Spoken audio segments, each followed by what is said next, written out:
بسم الله الرحمن الرحيم. الحمد لله والصلاة والسلام على رسول الله وعلى آله وصحبه ومن والاه. أما بعد بقول خفيف شنو مجان أوتامس كتاب من أهم الكتب ومن أجمل الكتب وأروع الكتب، يعني كوب مزدار كوب شنو كتاب، ألا وهو كتاب بابورنامة. طبعا بابورنامة ظاهر الدين محمد بابر مؤسس الإمبراطورية تماما في الهند. إمبراطور أدم عظيم، أدم رقيق، أدم حساس، شاعر، كاتب. طبعا يعني وزن سيرتنا يزده أول سيرة ذاتية في العالم الإسلامي. طبعا لغة چغتاي يزغنلر أوزبك لغة چغتاي، يعني چغتاي بس بقول كي لغة أوزبك مزه مسا يعني أولا بداية بأسلوبكم مباشر صادق تمام، تكلف يوغ، يعني وزن إمبراطور من حاكم عالم من يقلم يا بسيط شكلها وزن الله تبشرين شكلها بكشي بكتبك نما قادر، يعني مثلا أنا من حاكم العالم، حاكم الهند، حاكم دي يا شو لك شكلك وزن نما قادر. وبكتبك عجايب بر نما بر طبيعته وصفه بر، يعني إمبراطور بابر درختlarda, nabtalarda, hayvonotlarda coğrafiyani, xosatan Farg'onaning coğrafiyasini masalan ko'p chiroyli anlatadi, ko'p chiroyli. Va Samarqand qo'llarga tushgan emas, tamommi? Samarqandga shavqini va nimasini ya'ni sharh qiladilar bu kitobga. Ya'ni shavq nimasini istaydi nimaga. Taban u vaqtda Shayboniylarni qo'liga edi u taraflar. Keyin Kabul va Hindistonni tabiatini sharh qiladi. Ba'zi ulamolar bugungacha tamommi nima qilishadi, ya'ni vasfini ajvo u nimani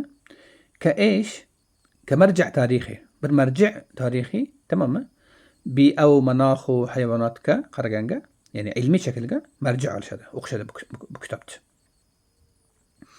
كيجن يعني بابر نامده إمبراطور بابر أزنه بطل لا يقهر ديب كوست ميدلر تماما. Bu kişi bak bilgen hallerini, zayıf bugan hallerini, halas umutu kesilgen hallerini ve hatta nedemlerini, pişmanlıklarını yazarlar. Yani şunun bir imparator ki Hindistan'a, yani en katta dünyanın en kıymetli ve en gani, en tervat cemlengen bir yani Tac Mahalli koyuyorlar sizler. Ama Tac Mahalli bir koyun yani bilasınız ki kanaka adam bu, tamam mı? Şu adam yasını, umitsizliklerini, elemlerini, nedemlerini şu kitapta yazarlar. Yani bu tarih bir farid bir növ min kitap. Yani kob min khayuğ, yani bir imparator oturup bu şekilde yazışını, tamam mı?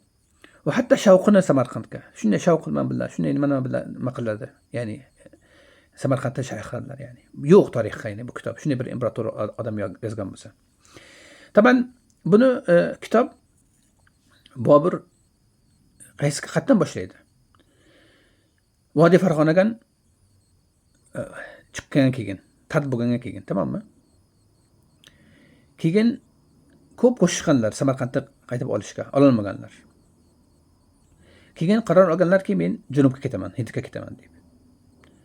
Va hatta borib imperatoriyat asisini nima qiladilar. Ya'ni shunday bir vaqt kelgandan keyin ustiga shabob bola Samarqandni olaman deydi, ololmaydi.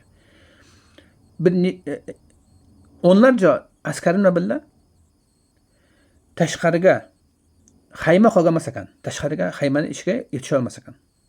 Hinne havoni tagiga yotishib otlarma bilan shu shaklga bu odam, bu himmatni ko'ring, bu nimani ko'ring, ya'ni qalbni ko'ring. 10-15 askar qolgan, xaymasi yo'q, xaymani ichiga kirib yotishsa kechasi. Har daqiqa yo'q bo'lish imkoni bor. Necha tarafdan dushmanlar Vodiy Farg'onadan nimagan chiqqan, Samarqandki bobosini osmas edi, katta bobosini, apoq dadasini osmas edi. Necha marta olaman degan ololmagan. Sinib yasga o'zimni nima qilmasdan odam turadi, erkakday, tamommi?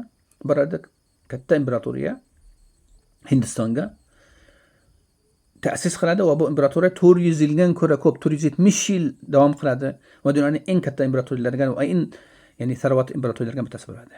Mana bitta odam o'rganishi kerak, himmatni. Adam al-inkisor, bir defa, ikki defa, uch defa suqut nima bo'ladi? Qirilib, tushib, lekin tushib qolmaydi hatto. Turadi yana. Turadi himmat bilan billah. Ana shuning uchun biz mana shu yigitlarga, mana shu insonlarga o'rgashimiz kerak. Mana shu insonlarga ibrat olishimiz kerak. Ibrat emaski qilishingizga va tushishga va qirilishga va sinishga. Singan bo'lsangiz, yiqilgan bo'lsangiz yotmang. Turing qaytib, himmatingiz bo'lsin. Mana bizni haulai ajdadi. Fa'tini bimithlihim idza jama'atna ya jarirur al-majami'u. Mana shu bizning dadalarimiz, apoq dadalarimiz. Mana shu odamlarni biz nimamiz, sulalasimiz. Bu kitob ko'p muhim, o'qishimiz kerak va marja shakliga ishlatishimiz kerak. Va alhaqum fi videotin ukhra qadim. Assalomu alaykum va rahmatullohi va barakatuh.